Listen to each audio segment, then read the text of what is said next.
श्री स्वामी समर्थ। नागदिवे म्हणजे काय, त्याचे पूजन का केले जाते ते आज आपण या व्हिडिओमध्ये जाणून घेणार आहोत। आज 6 डिसेंबर 2024 मार्गशीर्ष पंचमी असून हा दिवस काही भागात विवाह पंचमी तर काही भागात नागदिवाळी म्हणून साजरा केला जातो। महाराष्ट्रात नागदिवाळीचे खास असे महत्त्व आहे। आपल्या भारताला सणांचा देश म्हटले जाते। येथे अनेक धर्माचे लोक राहतात। प्रत्येकाच्या चालीरीती ह्या वेगवेगळ्या आहेत। काही मोठे सण सोडले तर सर्व राज्यांमध्ये वेगवेगळ्या धार्मिक श्रद्धा चालीरीती आढळतात। मार्गशीर्ष पंचमी या दिवसालाही महाराष्ट्रात खास असे महत्त्व आहे।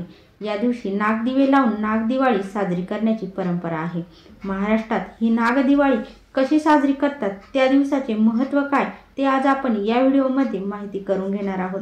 चॅनलला नवीन असाल तर सबस्क्राइब करा आणि कमेंटमध्ये श्री स्वामी समर्थ अवश्य लिहा। चला तर मग व्हिडिओला सुरुवात करू। नागदिवाळी हा मार्गशीर्ष शुद्ध पंचमीला साजरा करतात। या दिवशी नागप्रतिमेची पूजा करण्याची व घरात जेवढे पुरुष असतील त्या प्रत्येकाच्या नावाने एक दिवा लावण्याची प्रथा आहे। आपल्याकडे दिवाळी, देवदिवाळी आणि यानंतर नागदिवाळी साजरी करण्याची परंपरा आहे। यात महत्त्वाचे म्हणजे दिवे आहे। आपल्या जीवनातील अंधकार दूर होऊन प्रकाश यावा हीच या पूजेमागील श्रद्धा आहे। नागदिवाळीला लावण्यात येणारा दिवा हे दीर्घायुष्याचे प्रतीक व नाग हे कुलाच्या मूळ पुरुषाचे प्रतीक मानले जाते। या मूळ पुरुषाच्या कृपेने घरातील पुरुषांना दीर्घायुष्य लाभावे असा त्या पूजेमागचा हेतू आहे।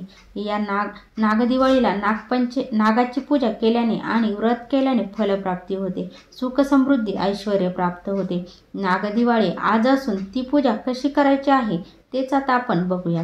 नागदिवाळीला नागदिवे बनवले जातात। काही ठिकाणी गव्हाच्या पिठाचे म्हणजेच कणकेचे तर काही ठिकाणी बाजरीच्या पिठाचे हे दिवे तयार केले जातात।